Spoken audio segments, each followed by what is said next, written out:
అందరికీ నమస్కారం. మా ఛానల్కు తిరిగి స్వాగతం. ఈ వీడియోలో ప్రభుత్వానికి అనుకూలంగా ఉన్న ట్రేడ్ యూనియన్లు మరియు ఎన్ఎస్ఈ యూనియన్ మధ్య డిమాండ్ల ఘర్షణ భారతదేశంలోని పెన్షనర్ల యొక్క వివిధ అవసరాలను హైలైట్ చేస్తుంది. వివిధ సంస్థలు మరియు సంఘాలు తమ డిమాండ్లను ముందుకు తెస్తుండటంతో ఈపీఎస్ 95 పెన్షనర్లకు కనీస పెన్షన్ పెంపు చుట్టూ ఉన్న చర్చ తీవ్రమైంది.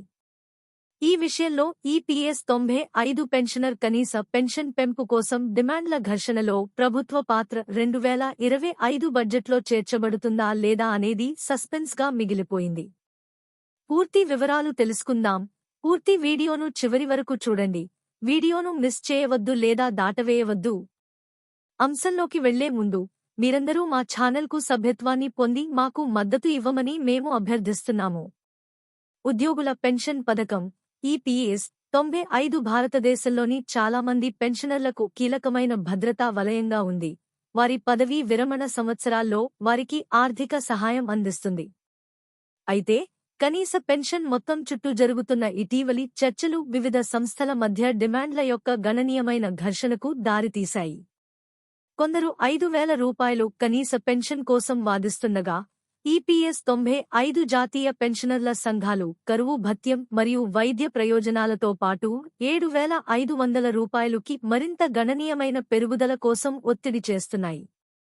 డిమాండ్లలో వ్యత్యాసం ఈపీఎస్ 95 పెన్షనర్లకు ప్రాతినిధ్యం వహిస్తున్న వివిధ యూనియన్లు మరియు సంఘాల విభిన్న దృక్కోణాలను ప్రతిబింబిస్తుంది. కొన్ని సంస్థలు 5,000 రూపాయలు కనీస పెన్షన్ అనేది ప్రభుత్వ ఆర్థిక పరిమితులను సమతుల్యం చేసే సహేతుకమైన అభ్యర్థన అని వాదిస్తూనే పెన్షనర్లకు తగిన మద్దతును అందిస్తున్నాయి. ఈ పెరుగుదల పదవీ విరమణ చేసినవారు ఎదుర్కొంటున్న కొన్ని ఆర్థిక ఒత్తిళ్లను తగ్గిస్తుందని, ముఖ్యంగా పెరుగుతున్న జీవన వ్యయాల దృష్ట్యా వారు విశ్వసిస్తారు. దీనికి విరుద్ధంగా ఈపీఎస్ 95 జాతీయ పెన్షనర్ల సంఘాలు ప్రస్తుత పెన్షన్ నిర్మాణం సరిపోదని వాదిస్తున్నాయి.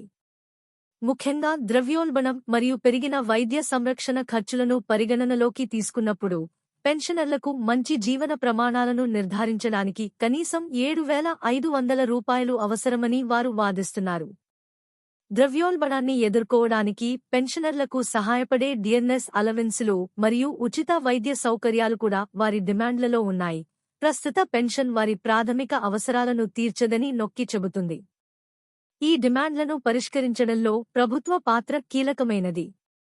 ఆర్థిక మంత్రి నిర్మలా సీతారామన్ ఫిబ్రవరి 1, 2025న బడ్జెట్ను సమర్పించనున్నారు. పెన్షనర్ల డిమాండ్లకు ప్రభుత్వం ఎలా స్పందిస్తుందనే దానిపై గణనీయమైన అంచనాలు ఉన్నాయి.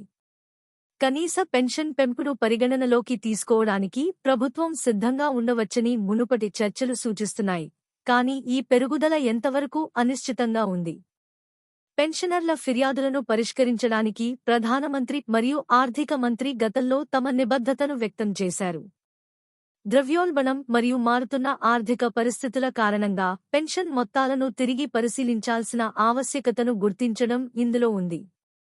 బడ్జెట్ 2025 యొక్క సంభావ్య చిక్కులు. రాబోయే బడ్జెట్ ఈ డిమాండ్లకు ప్రభుత్వ ప్రతిస్పందనను ప్రతిబింబించే బలమైన అవకాశం ఉంది. ప్రధానమంత్రి వైఖరి ఫలితాన్ని రూపొందించడంలో కీలక పాత్ర పోషిస్తుంది. ఎందుకంటే ఆయన తరచుగా సామాజిక సంక్షేమం మరియు సమాజంలోని బలహీన వర్గాలకు మద్దతు ఇవ్వవలసిన అవసరాన్ని నొక్కి చెప్పారు. ఈ కొత్త పరిణామం గురించి మీరు ఏమనుకుంటున్నారు?